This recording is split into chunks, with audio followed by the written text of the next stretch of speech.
nunyumva Amerika ntugire ngo ntihakanye Afurika nk'umugabane ubyara igisekuru n'ikinyogokuru byanjye. Oya, uyu munsi nuko ngiye mu mateka gusa. Uretse gato reka tujyane. Uyu munsi reka tunyekeye ku mateka ya Darren Watkins Jr. uzwi ku mbuga nkoranyambaga nka YouTube, TikTok ndetse na Instagram. Abenshi ndakeka iryo zina mutarizi. Darren Watkins Jr. uyu munsi ari kuzenguruka Afurika. Ndabizi benshi muri mwe ntimwamenye uwo ndi kuvuga. Uretse gato ndi kuvuga ISHOWSPEED. Darren Watkins cyangwa ISHOWSPEED ni umwe mu bazwi ku mbuga nkoranyambaga kw'isi, cyane cyane nka YouTube, afite abamukurikira barenga miliyoni 20 nk'abandi basitari bose bakomeye. Uyu akaba umufana ukomeye wa Cristiano Ronaldo. Darren Watkins Jr. cyangwa se ISHOWSPEED yavutse tariki 21 Mutarama mu mwaka wa 2005, avukira Cincinnati muri leta ya Ohio muri leta zunze ubumwe za Amerika. Darren Watkins yavukiye mu muryango usanzwe ndetse akurira mu buzima busanzwe nk'abandi bana. Yatangiye umuyoboro wa YouTube mu mwaka wa 2016 ariko ntiyahita amenyekana, dore ko yaje kumenyekana mu mwaka wa 2020 ukiri wa 2021. Mu ntangiriro ISHOWSPEED nta bafana yari afite, ko yakoraga live stream bakina imikino nka NBA 2K, Fortnite ndetse na FIFA. ISHOWSPEED yamenyekanye kubera kurakara cyane kuri kamera, guseka cyane ndetse no gukora ibintu bigatungura benshi, ndetse no gukunda umupira cyane cyane Cristiano Ronaldo. ISHOWSPEED mu mwaka wa 2021 amashusho yatangiye gukwirakwira cyane kuri TikTok, Instagram ndetse na YouTube. Byatumye mu gihe gito abamukurikira bava mu bihumbi bagira muri za miliyoni. Kuri ubu abamukurikira bakaba miliyoni 20. ISHOWSPEED burya ngo somo streamer gusa kuko ari n'umuhanzi, ngo mu muziki arabaje. Indirimbo ze zizwi harimo World Cup yamenyekanye mu gikombe cy'isi cya 2022, iyo bita Shake ndetse n'iya gatatu bita Ronaldo. Burya ntubone uyu mugabo ahagaze ku gasongero ngo ugire ngo yaciye mu nzira igororotse. Hoya,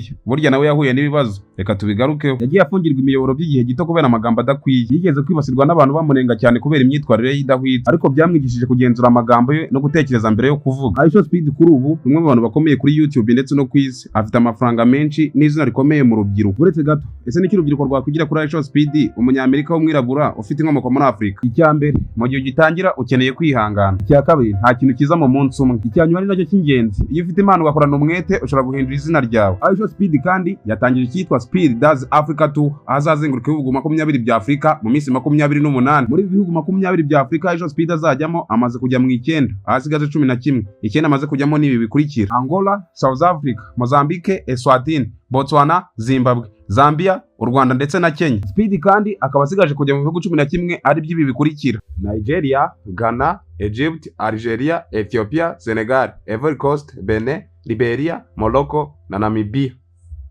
I had that one viewer, and that viewer made me keep going. And each day nagize views imwe, gusa iyo views niyo yanteye imbaraga zo gukomeza. Uyu munsi umwe, 2, 3, ndetse bifata icyumweru kimwe n'icya kabiri. Ntangira kubona views 4, icyumweru cya gatatu views 8, icyumweru cya kane views 20, n'ibindi bikomeza kugenda gutyo. Imyaka irashira, nza kuva mu ishuri gusa nasize inyuma n'ibyo nakoraga byose bya kera. Byose bisiga inyuma maze negera muri na streamingaga iminsi yose. Nta kindi nitagaho uretse YouTube. Ni gute ababyeyi bawe babifataga? Wavuze ko wavuye mu ishuri, reka byose wakoraga maze wigira muri streaming. Ni gute ababyeyi bawe babifataga? Ni gute babyakiriye?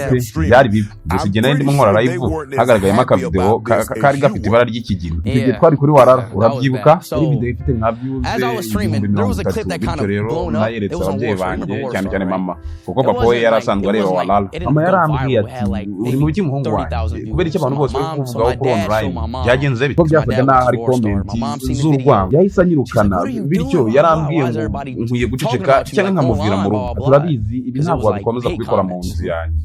Nanjye nahise niyumva nk'umuntu n'ubundi nyine birukanye, nahise niyumva nk'umuntu uri hanze. Urumva sinari kubireka kuko nari maze kugira views, ntangiye kumenyekana ndetse mfite na subscribe 1000. Urumva rero nta gahunda yari ifite yo guhagarika ibintu natangiye, kandi ngiye muri ubu buryo nyine iyo natangiye ntabwo mpfa kwihagarika gutyo gusa. Nyuma y'ibyo rero mama amaze kunyirukana mu nzu, nagiye kureba papa aho yabaga. Mu kubana na papa rero n'ubundi nakomeje kwikorera ibyo ngibyo cyane ko papa watarabyitayeho. Nyuma y'ibyo rero ndashimira papa, ariko ntibagiwe na mama, nawe ndamushimira cyane. Mama ndacyamukunda kuko cyamuteye nta nubwo yarazi ibijya mbere, ntiyarazi ngo biri kugenda bite. Nyuma y'ibyo rero narakomeje nshyiramo imbaraga. Rero uyu munsi kumbona hano, ariko byibura icyo nishimira noneho mama ubu ngubu ari kubyumva, ari kumenya icyo byari bivuze, ari kumenya igisobanuro cyabo. I kept going in Detroit, and I got here.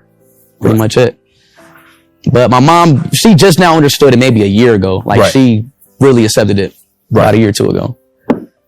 So once you started doing it, you're gaining 1,000 reka dusoreze ikiganiro cyavuga kuri ISHOWSPEED. Unyarukire muri comment n'agakaramu k'umutuku niba hari aho bitagenze neza utubwire icyo gukosora, niba hari aho byagenze neza kandi uduhe credit. Nge nishukuru Mungu Jean Dodi, mwakoze kudukurikirana. Ciao ciao.